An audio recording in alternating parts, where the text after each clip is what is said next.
This channel does not promote any violent, harmful, or illegal activities. All content provided by this channel is meant for an educational purpose only. MDH chana masala এখন ছোলা হোক বা বরবটি দানা, সাদা চানা হোক বা কালো, সব রান্নাই হবে অসাধারণ। MDH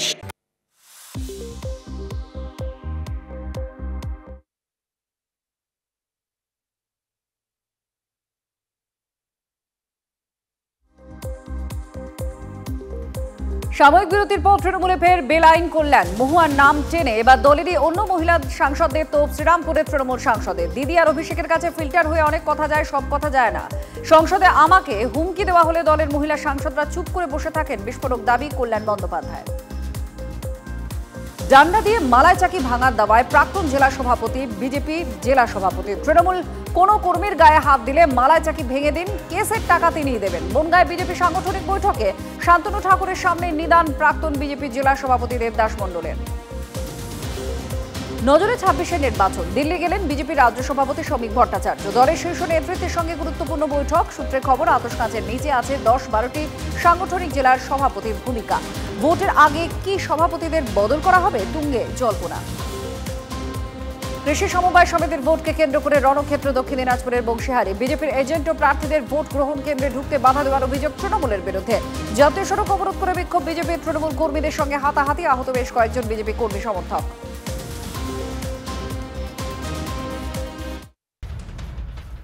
এসআইআর আবহে রাহুল আর মতুয়া ভক্তদের সাক্ষাতে চরম বিতর্ক। বিহারে মহোৎসবের নাম করে ভুল বুঝিয়ে নিয়ে যাওয়া হয়েছিল, শান্তনু ঠাকুরের কাছে অভিযোগ বিহার ফেরত মতুয়া ভক্তদের। স্থানীয় বিজেপি নেতা তপন হালদারের নামে অভিযোগ জানিয়েছেন মতুয়া ভক্তরা। কংগ্রেস মতুয়া ভোটে ভাগ বসাতে চাইছে, এই অভিযোগ এখন শান্তনু ঠাকুরের। তপন হালদারকে শোকজ করা হবে জানিয়েছে আবার জেলা বিজেপি নেতৃত্ব। টাকা দিয়ে মিথ্যে কথা বলানোর অভিযোগ কংগ্রেসের, মুখে কুলুপ বিজেপি নেতা তপন হালদারের। মিথ্যা কথা বলে আমাদের নিয়ে গেছে বিহার মহোৎসবের নাম দিয়ে তপন হালদার, বিজেপি পার্টি করে। ওখানে যে দেখছি রাহুল গান্ধীর অনুষ্ঠান, সেই করবে, র্যালি করবে, এইসব সিএর বিরুদ্ধে কথাবার্তা বলবে, এই কথা যেই হয়েছে তখন থেকে আমি যে দেখি ওই অবস্থা, আমি ওর ধারেই যাইনি। আমরা তো ভুল যদি জানতাম তাহলে তো আমরা পা দিতাম না। আমরা করি বিজেপি, আমরা পার্টির কাজ করি। যাতে এই মিথ্যে কথা বলে আমাদের নিয়ে আসতো, আমরা আসতাম না। একটা লোক কোনো কংগ্রেসের কোনো সুবিধা পাচ্ছে না আমাদের দল থেকে। দলের কিছু দুই একজন যদি কোনো কর্মী এরম কাজ করে থাকে তার বিরুদ্ধে দল ব্যবস্থা নেবে। তাদের ভুল বুঝিয়ে নিয়ে গিয়েছে। আমাদের মতুয়ার ভক্তরা হরিচাঁদ গুরুচাঁদ ঠাকুরের খুবই তারা বিশ্বাসী। তারা যখনই বলেছে যে ওখানে কোনো মতুয়া সম্মিলন হবে, সেখানে সম্মিলন নাম করে তাদের নিয়ে গিয়েছে। তারা যাওয়ার পরে দেখে সেটা সম্মিলন না, সেখানে রাহুল গান্ধীর একটা র্যালি হচ্ছে। ওরা ওখান থেকেই ফিরে চলে এসছে। ওরা মতুয়া ভোটে হাত বসাতে চাচ্ছে, কিন্তু মানুষ তো ওদের চায় না। গিয়েছিলেন রাহুলজির সঙ্গে দেখা করতে, রাহুল গান্ধীকে তাদের দুঃখের কথা জানাতে। তাদেরকে যেভাবে হেনস্থা হতে হচ্ছে, তাদেরকে যেভাবে প্রতিদিন লাইন দিয়ে রোদের মধ্যে দাঁড়িয়ে রোদ বৃষ্টিতে ভিজে তাদেরকে নতুনভাবে নাগরিকত্বের জন্য প্রমাণ দিতে হচ্ছে, তাদেরকে হিন্দুত্ব কার্ড করতে হচ্ছে, তার বিরুদ্ধে সোচ্চার হয়ে তারা রাহুলজির সঙ্গে দেখা করতে গিয়েছিলেন। ব্যানার তো মিথ্যে কথা বলে না। এখন যদি কেউ টাকা খাইয়ে কাউকে দিয়ে মিথ্যে বলান, সে দায় তো আমাদের নয়। ভোট রাজনীতি নয়, ভোট আমাদের চাই না। আমরা গিয়েছিলাম মতুয়া ভাই বোনেদের পাশে দাঁড়াতে, তাদের বিরুদ্ধে যে অন্যায় হচ্ছে, তাদের সঙ্গে যে অন্যায় করা হচ্ছে, সেই অন্যায়ের বিরুদ্ধে রুখে দাঁড়াতে। দাগের দাগ লেগে গেল এবার খোদ রাজ্য বিধানসভার মুখ্য সচেতকের ঘরে। পানিহাটি তৃণমূলের বিধায়ক, যিনি বিধানসভার মুখ্য সচেতকও বটে, সেই নির্মল ঘোষ, তার পুত্রবধূ শম্পা ঘোষের নামও আছে খোদ সরকারি প্রতিষ্ঠানের প্রকাশিত দাগী শিক্ষকের তালিকায়। 1806 জন চিহ্নিত অযোগ্যদের মধ্যে তালিকায় 1269 নম্বরের নাম রয়েছে তার। উত্তর 24 পরগনার নৈহাটির একটি স্কুলে শিক্ষকতা করতেন শম্পা ঘোষ। নান্টু ঘোষের কেন বলছেন? এর আগে একটা মন্ত্রী ছিল বামপন্থী, সে তৃণমূলে জয়েন করার পরে তার মেয়ের চাকরি, পরেশ অধিকারী। এবার নান্টু ঘোষের তো নান্টু ঘোষ ব্যাপারটা তো, নান্টু ঘোষে যারা ইতিহাস জানে তারা সবই কিছু জানে। নান্টু ঘোষ কী ছিল, নান্টু ঘোষের কী ব্যবসা আছে। যা বেরিয়েছে, তোমরা যা পেয়েছো, ও তো আইন আদালতে, তো supreme court high court, law will take it on course. সত্য বেরোবে, law will take it on course, সত্য বেরিয়ে যাবে। আমি বলতে পারবো না কিছু না দেখে, আমার কাছে তো কিছু আসেনি। আমার কাছে কোনো কাগজ নেই, আমার কাছে কোনো কাগজ নেই। যদি কেউ এসে থাকে, কোনো কাগজ এসে থাকে, আমি চেক করে বলবো। তবে ম্যাটারটা হাইকোর্ট সুপ্রিম কোর্ট চলছে, হাইকোর্ট সুপ্রিম কোর্টের বিচারে সত্যতা বেরিয়ে আসবে। এবার এই দাগিদের তালিকায় আরো একজন বিধায়কের ঘনিষ্ঠ দুই ভাইয়ের নাম সম্পর্কে আপনাদের জানাবো। বড়ুয়া তৃণমূল বিধায়ক জীবনকৃষ্ণ সাহার ঘনিষ্ঠ হওয়ায় সেই জন্য চাকরি পেয়েছেন এমনটা দাবি বিরোধীদের। একজন মুর্শিদাবাদের খড়গ্রামের হাটপাড়া স্কুলে কর্মরত, অন্যজন বড়ুয়ার সুন্দরপুর হাই স্কুলের কর্মরত। নির্মল কুমার মণ্ডল সুন্দরপুর হাই স্কুলের বাংলা শিক্ষক আর শুভঙ্কর মণ্ডল হাটপাড়া হাই স্কুলের ভূগোলের শিক্ষক। বিধায়ক জীবনকৃষ্ণের সঙ্গে দাগি তালিকায় থাকা এই দুই শিক্ষকের একাধিক ছবিও ভাইরাল। এসএসসির অযোগ্য তালিকায় রয়েছেন মুর্শিদাবাদের খড়গ্রাম থানার অন্তর্গত হাটপাড়ার কাছে কাশিগ্রামের বাসিন্দা তথা দুই ভাই নির্মল মণ্ডল ও শুভঙ্কর মণ্ডল। এই দুই ভাই জীবনকৃষ্ণের ঘনিষ্ঠ বলে জানা গেছে। এর আগে একাধিকবার তাদের জীবনকৃষ্ণের সঙ্গে ছবি সামনে এসেছে এবং জীবনকৃষ্ণ ঘনিষ্ঠ বলেই পরিচিত এবং সেখানেই চাকরি পেয়েছে বলে অনেকের ধারণা বা অনেকের মত। তবে এসএসসি চিহ্নিত করেছে কি, এসএসসি যদি চিহ্নিত করে, এসএসসি নিজের পিঠ বাঁচাবার জন্য করছে। এখন এদের তো এখনো প্রমাণিত কিছু নয়, এরা আবার কোর্টে কেস করবে। সাথে কথা বলতাম না, কোর্টে ছেলে কথা বলবো না বলছে, জ্বর খুব।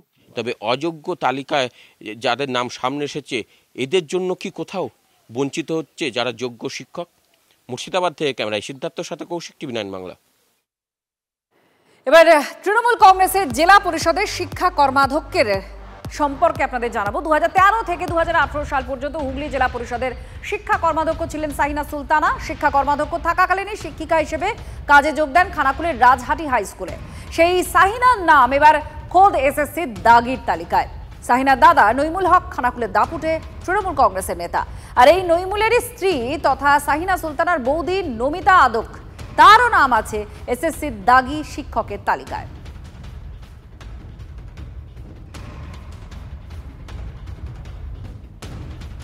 হুগলি জেলা পরিষদের সদস্য 2013 থেকে 2018 পর্যন্ত হুগলি জেলা পরিষদের শিক্ষা কর্মাধ্যক্ষ ছিলেন সাহিনা সুলতানা। আর এইটা খানাকুলের ঘোষপুর গ্রাম, মাইনান গ্রাম, ঘোষপুর গ্রাম পঞ্চায়েতের। সাহিনা সুলতানার বাড়িতে আমরা এলাম এবং বারবার আমরা সাহিনা এবং তার বাড়ির লোকজনের সঙ্গে কথা বলার চেষ্টা করলাম, কিন্তু কেউ গেট খুললো না। খানাকুলের মাইনান থেকে ক্যামেরায় মধুসূদনের সঙ্গে তন্ময় বৈরাগী, TV9 বাংলা। এটা সাহিনা সুলতান মানে বাহারের বাড়ি, মানে ওনার মানে শ্বশুরের বাড়িতে আছে? বাড়িতে আছে না, বাড়িতে নাই। কোথায় জানেন? বাড়ি কলকাতায়। কি করেন? করে বলতে গেলে চাকরি করে, ঠিক আছে, স্কুলে চাকরি করে। 1800 এলো, আরও বেরোবে। এই তো সবে গানগুলো বেরিয়েছে, গান টানতে টানতে আরও মাথা বেরিয়ে আসবে দেখবেন। যেই 1804 মানে তারা নিজেদের মধ্যে কথাবার্তা বলে কাদের নাম দেওয়া যায়, কাদের নাম দেওয়া যায় না, কাদের টিকিট আগামী দিনে কাটবে, সেই সব ভেবে চিন্তেই তারা লিস্ট বানিয়েছে। এদের মধ্যে অনেক যোগ্যরাও ঢুকে গেছে। অনেকে বলছেন, অনেকে বলছে আমরা হাইকোর্টে যাব, কারণ তাদের নামও ঢুকিয়ে দেওয়া হয়েছে। মানে প্রথম মূল কারণ হচ্ছে যে এরা ভেবেছে যদি সবাই চাকরি যেত সবাইরই যাবে, পেলে সবাই পাবে, তাহলে তো চোরগুলো ধরা পড়ে যাবে না। এই জন্য বাধ্য হয়ে 1804 জনের নাম বের করেছে। দেখুন আরও ভেতরে অনেক রয়েছে। দেখুন, এই ব্যাপারে আমার বলা উচিত হবে না, আমি এই ব্যাপারে মুখ খুলতে চাইছি না। তার কারণ হচ্ছে যে এটা দলের আভ্যন্তরীণ ব্যাপার। তৃণমূল আমলে হয়েছে, তৃণমূল আমলে এই সমস্ত চাকরি পেয়েছিল, চাকরি গেছে কোর্টে কেস কাচারি হয়ে, তো এই ব্যাপারে কোনো কমেন্ট আমি করব না। এসএসসির দাগি তালিকায় এবার 316 নম্বরে একজনের নাম আপনাদের জানাবো। খানাকুলের দাপুটে তৃণমূল নেতা বিভাস মালিক তার নাম আছে। তিনি হুগলি জেলার পরিষদের প্রাক্তন সদস্য। তারকেশ্বর বিদ্যালয়ে শিক্ষক হিসেবে কর্মরত ছিলেন তৃণমূলের নেতা বিভাস মালিক। তার স্ত্রী সন্তোষীরও নাম আছে এই দাগি তালিকায়। 26-এর আগে এসএসসির দাগি তালিকায় অস্বস্তি বাড়ছে তৃণমূল কংগ্রেসের, কারণ একাধিক নাম শুধু তৃণমূলের দলের কোনো জনপ্রতিনিধির বা তাদের ঘনিষ্ঠের আত্মীয়ের। কুহেলি ঘোষের পর দীপান্বিতা দেব সিংহ আরও একজন তৃণমূল কাউন্সিলরের নাম সেখানে পাওয়া গেল, অর্থাৎ আরও একজন জনপ্রতিনিধির নাম। বালুরঘাট পুরসভা 24 নম্বর ওয়ার্ডের তৃণমূল কাউন্সিলর দীপান্বিতা দেব সিংহ যদিও তালিকায় কি রয়েছে জানা নেই বলে দায় এড়াচ্ছেন বালুরঘাট পুরসভার চেয়ারপারসন অশোক কুমার মিত্র। অবিলম্বে ওই কাউন্সিলরের পদত্যাগ দাবি করছে বিজেপি। আজকে জনসমক্ষে আসতে পারছে না, ধিক্কার জানায় তৃণমূলের কাছে, লজ্জার বিষয়। তৃণমূলের এরকম একজন অপদার্থ, এরকম অযোগ্য শিক্ষককে আজকে তারা কাউন্সিলর বানিয়েছে। এই বালুরঘাটের পৌরসভার কাছেও এটা কলঙ্কের বিষয়। নিশ্চিতভাবে আমরা আন্দোলন করব। এই নিয়ে আমরা পুরো তালিকা দেখে নিই, জেলাতে আরও কারো কারো আছে, সমস্ত তালিকা বেরোলে আমরা এর বিরুদ্ধে আন্দোলন নামবো। বিজেপি কি বলছে তার উত্তর দেওয়ার প্রয়োজন মনে করি না। ওনারা আগে ওনাদের যে ডবল ইঞ্জিন শাসিত রাজ্যগুলো আছে সেখানে শিক্ষকদের জন্য তারা কি করেছেন, যাদেরকে কমিটমেন্ট করেছিলেন, যাদের পাশে দাঁড়াবেন বলেছিলেন, যাদের চাকরি দিবেন বলেছিলেন, সেই সমস্ত রাজ্যগুলো নিয়ে চিন্তা করুক। পশ্চিমবঙ্গের কথা তাদের চিন্তা করতে হবে না। আর কুহেলি ঘোষ, যার কথা আপনারা জানেন যে তিনি একজন কাউন্সিলর, তারও নাম আছে এসএসসির দাগি তালিকায়। রাজপুর সোনারপুরের এই তৃণমূল কাউন্সিলর তিনি বলছেন যে তিনি আদালতের দ্বারস্থ হবেন। রাজ্য সরকারি প্রতিষ্ঠানের দাগি তালিকায় তার নাম জলজল করছে। কেন্দ্রীয় এজেন্সির বিরুদ্ধেই তিনি আদালতে যাবেন বলে জানাচ্ছেন। আমি ডিসেম্বর মাসে যখন প্রথম 22 সালে বেরোয়, 2023-এর 2 জানুয়ারি প্রথম হাইকোর্টে কেস করেছিলাম, কারণ আমি জানি আমি চাকরিটা আমার নিজের যোগ্যতায় পেয়েছি এবং সর্বোপরি আমাকে যেটা সিবিআই লিস্ট দিয়েছিল সেই সিবিআইকে আমার চ্যালেঞ্জ করা ছিল যে আমার যদি কোনো জায়গায় আমার অসঙ্গতি প্রমাণ করতে পারে সেটা যেন তারা দেখায়। সেই তালিকায় আমার নাম আছে, কিন্তু কেন নামটা আছে আমি এখনও আমার কাছে ক্লিয়ার নয়। কারণ আমার বিরুদ্ধে কোনো অভিযোগ হওয়া মানে আমাকে তো অভিযোগটা প্রমাণ করে দিতে হবে যে আমি সেইটা করেছি কি। অতএব যারা দায়িত্ব নিয়ে করেছেন আশা করি তারাই উত্তর দিতে পারবেন যে এর সঠিক কী কারণে আমাকে আজকে হঠাৎ করে আবার নতুন করে টেন্টেড লিস্টে ফেলা হলো। যদি টেন্টেডই হই তাহলে আমাকে কেন ফর্ম ফিল আপ করার সুযোগ দেওয়া হলো, আমার অ্যাডমিট কার্ড কেন এলো, আবার রাতি সেই অ্যাডমিট কার্ড কালকে বাতিল করা হয়েছে। এসএসসির এই দাগি তালিকায় তৃণমূলের দাপট দেখা যাচ্ছে। স্কুল সার্ভিস কমিশনের চিহ্নিত অযোগ্য শিক্ষকদের তালিকায় নাম আছে এবার হিঙ্গলগঞ্জের পঞ্চায়েতের প্রাক্তন তৃণমূল সভানেত্রীর মেয়ে প্রিয়াঙ্কা মণ্ডলেরও। যেটা সন্ধ্যা মণ্ডল আপনার যে পরিচয় যে চিনতে চাইছেন, ওনার মেয়ে প্রিয়াঙ্কা মণ্ডল। এটা এসএসসির দুর্নীতির মামলা, টেট কেলেঙ্কারির সাথে ওনার মেয়ে তার নাম আছে। উনি চাকরি পেয়েছিলেন, আমরা জানতাম চাকরি পেয়েছে। তারপর যখন বিকাশ রঞ্জন ভট্টাচার্যের নেতৃত্বে যে কোর্ট কেসটা হলো, সেই কোর্ট কেসে উনি রায় বেরোনোর পর দেখা যাচ্ছে প্রিয়াঙ্কা মণ্ডলের নাম আছে। এটা তৃণমূলের দুর্নীতির আঁকড়াখানাতে ওনার নাম প্রথমেই, গতকাল পর্যন্ত দেখেছিলাম বাড়িতে ছিল, আজকে ভোটবেলা দেখছে বাড়িতে নেই। সন্ধ্যা মণ্ডল আগে পরিচয় ছিল যে তৃণমূলের যোগেশগঞ্জ তৃণমূলের অঞ্চলের সভানেত্রী, তার মেয়ের চাকরি চলে গেছে। হিঙ্গলগঞ্জ বিধানসভার বিধায়ক দেবেশ মণ্ডলের ঘনিষ্ঠ সন্ধ্যা মণ্ডল, তার মেয়ে প্রিয়াঙ্কা মণ্ডল, যে চাকরি বাতিলের লিস্ট বেরিয়েছে, লিস্টে 1069 নম্বরের নাম আছে। এরা টাকা দিয়ে চাকরি পেয়েছে বিধায়কের হাত ধরে। অর্থাৎ এই দুর্নীতিগ্রস্ত সরকার, এই দুর্নীতিগ্রস্ত চাকরি বিক্রি করা সরকারের সাথে হিঙ্গলগঞ্জের বিধানসভার বিধায়ক এবং সন্ধ্যা মণ্ডল সরাসরিভাবে যুক্ত। এদের বিচারের আয়তায় এনে কঠোর শাস্তির দাবি জানাচ্ছি ভারতীয় জনতা পার্টির পক্ষ থেকে। মানুষ বিভিন্ন কর্মের থাকে, সুকর্ম আর কুকর্ম দুটো আছে, তার মধ্যে বিচার ব্যবস্থা আছে। সুতরাং বিচার ব্যবস্থার মাধ্যমে কে দোষী কে নির্দোষী সে বিচারাধীন চলছে। সুতরাং বিচারেই তার শেষ কথা হবে। আমরা তো কেউ আইনের ঊর্ধ্বে নয়, আইনের পথে চলছে। সুতরাং আইনে যেটা হবে সেটাই আমরা সকলে জানতে পারবেন, শুনতে পারবেন, আমরাও মানতে পারব। শেষ পর্যন্ত সুপ্রিম কোর্টের ওষুধেই নতুন নিয়োগের পরীক্ষা থেকে বাদ পড়ল দাগি অযোগ্যরা। আদালতের মতোই একদিকে এসএসসিকে দাগি অযোগ্যদের তালিকা প্রকাশ করতে হলো, আর সঙ্গে খুঁজে খুঁজে বাদ দিতে হলো অ্যাডমিট পেয়ে যাওয়া দাগি প্রার্থীদেরও। দেখা গেল 1806 জন দাগির মধ্যে পরীক্ষায় আবেদন করে বসেছিলেন 1400 জন। অ্যাডমিট বাতিল না হলে হয়তো পরীক্ষাতে বসতে নেই দাগিরা। নতুন নিয়োগ প্রক্রিয়ায় আবেদন করতে পারবেন না 2016 প্যানেলে থাকা চিহ্নিত অযোগ্যরা। সুপ্রিম কোর্ট এই নির্দেশের পরেও আবেদন প্রক্রিয়ায় কোনো ছাঁকনি রাখেনি এসএসসি। ফলে তথ্য গোপন করে সহজেই পরীক্ষায় অংশ নিতে পারতেন ওই দাগি অযোগ্যরা। এমন আশঙ্কার কথাই প্রথম সামনে এনেছিল TV9 বাংলা। এই অ্যাপ্লাই নাও সিস্টেমে গেলেই কিন্তু এই ক্যান্ডিডেট আইডির মাধ্যমে পৌঁছে যাওয়া যাচ্ছে এইভাবে একটা স্ক্রিনে, এবং সেখান থেকে কিন্তু পেমেন্ট কমপ্লিট করে অ্যাপ্লিকেশন কমপ্লিট হয়ে যাচ্ছে, যেটা সরাসরি দেখা যাচ্ছে। ফলে এখানে মূলত দুটো বিষয়ে অবকাশ থেকে যাচ্ছে। এক, যে 10 নম্বর গ্রেস মার্ক বা 2016 ক্যান্ডিডেট কেউ তিনি যদি সেটা জানাতে চান তাহলেই কিন্তু এসএসসি জানতে পারবে যে ইনি 2016 যোগ্য শিক্ষক। কিন্তু কেউ যদি তার এই পরিচয় গোপন করে যান তাহলে কিন্তু তিনি সহজেই একজন দাগি ক্যান্ডিডেট হলেও অ্যাপ্লাই করে দিতে পারবেন, আবেদন করে দিতে পারবেন। টিভি9 বাংলার আশঙ্কা যে 100% সত্যি ছিল তা হাতে নাতে প্রমাণ হয়ে গেল চিহ্নিত অযোগ্যদের তালিকা সামনে আসার পর। দেখা গেল দাগিদের অনেকেই নতুন নিয়োগ প্রক্রিয়ায় অংশগ্রহণের জন্য আবেদন জানিয়ে বসেছিলেন, এমনকি তারা পেয়ে গিয়েছিলেন অ্যাডমিট কার্ড। অবশেষে দাগিদের অ্যাডমিট কার্ড বাতিল করেছে কমিশন, রীতিমতো বিজ্ঞপ্তি দিয়ে সে কথা জানিয়েও দিয়েছে। কমিশনের দেওয়া তথ্য অনুযায়ী মোট 1400 দাগি অযোগ্যের অ্যাডমিট কার্ড বাতিল করা হয়েছে। নবম, দশম এবং একাদশ, দ্বাদশ মিলিয়ে বাতিল হওয়া অ্যাডমিট কার্ডের সংখ্যা 2160। অনেক ক্ষেত্রে একই দাগি অযোগ্য চাকরিপ্রার্থী দুটি বিভাগেই আবেদন করেছিলেন। দাগি অযোগ্যের সংখ্যার তুলনায় বাতিল হওয়া অ্যাডমিট কার্ডের সংখ্যা বেশি। বিরোধীদের অভিযোগ, আবারও ঘুরপথে দাগিদের পরীক্ষায় বসাতে চাইছিল রাজ্য। দাগিদের হাতে অ্যাডমিট কার্ড পৌঁছে যাওয়া তার বড় প্রমাণ। অ্যাডমিট কার্ড বাতিলের মধ্য দিয়ে প্রমাণ হয়েছে টেন্টেড লোকেদের সুপ্রিম কোর্টের নির্দেশকে বুড়া আঙুল দেখিয়ে অ্যাপ্লাই করার সুযোগ শুধু দিয়েছে তা নয়, অ্যাডমিট কার্ডটা ইস্যু কে করেছে? অ্যাডমিট কার্ড ইস্যু করছে উচ্চশিক্ষা দপ্তর, এসএসসি। 2016 এসএসসির নিয়োগ বাতিল করে নতুন করে পরীক্ষার নির্দেশ দিয়েছে সুপ্রিম কোর্ট। শীর্ষ আদালত স্পষ্ট জানিয়েছিল দাগি অযোগ্যরা যেন নতুন নিয়োগ প্রক্রিয়ায় অংশগ্রহণ করতে না পারেন। কিন্তু তারপরেও দাগিদের হাতে পৌঁছে গিয়েছিল অ্যাডমিট কার্ড, যা বাদ দিতে দরকার পড়ল সুপ্রিম কোর্টের আরও এক ধাক্কা। অবশেষে সুপ্রিম কোর্টের নির্দেশে বাতিল হলো তাদের অ্যাডমিট কার্ড। তারা যদি এই পরীক্ষায় অংশগ্রহণ করতেন তাহলে এই পরীক্ষা কলুষিত হতো, ভবিষ্যতে মামলার অবকাশ থেকে যেত। কোনো ক্রমে শেষ মুহূর্তে বাদ পড়লেন 1400 দাগি শিক্ষক। ক্যামেরা গৌরবের সঙ্গে সুমন, টিভি9 বাংলা, কলকাতা। ভোট আসছে আর দলের অন্তর্দ্বন্দ্বে অস্বস্তি বাড়ছে ক্রমাগত শাসক শিবিরে। শীর্ষ নেতারা যতই কড়া দাওয়াই দিন, কোন্দল রোগ সারার কিন্তু কোনো লক্ষণই নেই। নিউটাউন থেকে বর্ধমান, সর্বত্র সেই একই ছবি।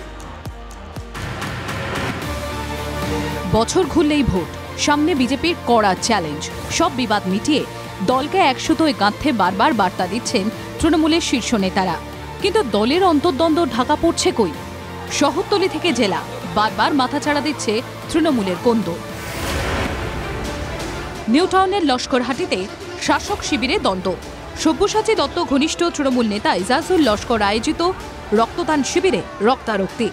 রাজারহাট পঞ্চায়েত সমিতির কর্মাধ্যক্ষ বাহার আলী লস্করের সঙ্গে ইজাজুল গোষ্ঠীর কোন্দল, আর যার জেরেই সব্যসাচী দত্তের সামনেই দুই গোষ্ঠীর বিবাদে হাতাহাতি, ভাঙচুর, লাথি ঘুষি, বাদ থাকলো না কিছুই। উত্তপ্ত পরিস্থিতি সামলে আসরে নামতে হয় বিধাননগর পুরসভার চেয়ারম্যান সব্যসাচী দত্তকে। না আমি কালোর পক্ষে, না আমি বাহারের বিপক্ষে। আমরা দুজনে বসে, দুই ভাইকে বসে মিটিয়ে দেওয়ার সেই সামর্থ্য আপনাদের থেকে পেয়েছি। কালো আর বাহার যেরকম ছিল সেরকমই থাকবে। নিজের ঘনিষ্ঠ দুই নেতার দ্বন্দ্ব চাপা দেওয়ার চেষ্টায় কোনো কসুর করেননি তিনি। গেটটা খুব ছোট হয়ে গেছে, লোক অনেক বেশি হয়ে গেছে, সেই কারণে সেই জন্য না মারামারি হয়নি ভাই। বিশৃঙ্খলা আপনারাই চিন্তা করছেন, আপনারাই তৈরি করার চেষ্টা করছেন। মিডিয়ার ঘাড়ে দায় ঠেলে সব্যসাচী অস্বস্তি কাটানোর চেষ্টা করলেও এই ছবিতে তা চাপা দেয়া গেল কি? যা বুঝলাম আমরা সব্যসাচী দপ্তর গল্প, এই আর যদি মারামারি করেন তাহলে আমি কিন্তু চললাম, তাতে কেউ থামেনি। তারা বলছে বাবা তাড়াতাড়ি কেটে পড়ো। তৃণমূল অপরাধীদের দল, ভাগাভাগির লড়াই, ওটা সব্যসাচী থাকলেও আছে, অন্যরা থাকলেও আছে। বর্ধমান শহরে 3 নম্বর ওয়ার্ডের প্রাক্তন যুব সভাপতির বাড়িতে হামলা। অভিযোগ বর্তমান যুব সভাপতির দিকে। তৃণমূল নেতা শেখ সাহেবের গাড়ি, বাড়ির গেট, সিসিটিভি ভাঙচুরের অভিযোগ। এলাকা দখল ঘিরে এই ঘটনা বলে স্থানীয় সূত্রে খবর। যদিও হামলার অভিযোগ মানতে নারাজ বর্তমান যুব সভাপতি। আবার যদি পুনরায় আমাকে দায়িত্ব দিয়ে দেয় তাহলে তো সব বন্ধ হয়ে যাবে। এসব চিন্তা ভাবনা করছে, তাহলে সাহেবের ঘরটায় অ্যাটাক করি, সাহেবকে ভয় দেখাই, সাহেবের কাছ থেকে সব ছেলে সরে যাবে ভয়ে। 2021-এ আগেও কিছুই ছিল না, একটা ডাউন টাউনে 4000 টাকা মাইনায় কাজ করতো। আজকে বাংলা রেনোসাই 2-3টে গাড়ি স্করপিওতে আসে, মনে হবে সেই মন্ত্রীর মতন। কোথায় পেলো? না তো গোষ্ঠীদ্বন্দ্ব নেই। এতদিন 4.5 বছর ধরে আমি এলাকা কোনো রকম আজ পর্যন্ত ঝামেলা হয়নি। আজকে কি করে হট করে হলো? এই ছেলেগুলো সারা দিন রাত একই কাজ, নেশা ভেশা করে, যে বান্টির কি করে আমরা বদনাম করব। দলের যুব নেতাদের দ্বন্দ্বে অস্বস্তি, খোঁচা দিতে ছাড়েনি বিজেপি। বর্তমান শহরে আনাচে কানাচে কান পাতলেই শোনা যাবে যে এমএলএ খোকন দাসের গোষ্ঠী এবং রাসবিহারীর গোষ্ঠী। এই গোষ্ঠীদ্বন্দ্বের কথা সবাই জানে। কি জন্য হলো, কেন মারপিট করেছে, নিশ্চয়ই ব্যবস্থা। কাঁটার নাম কোন্দল। ভোট আসছে, তার আগে এই ছবিগুলোতেই তৃণমূলের অন্দরে রক্তচাপ বাড়ছে। রণজিৎ ধর, মনতোষ পোদ্দারের রিপোর্ট, TV9 বাংলা।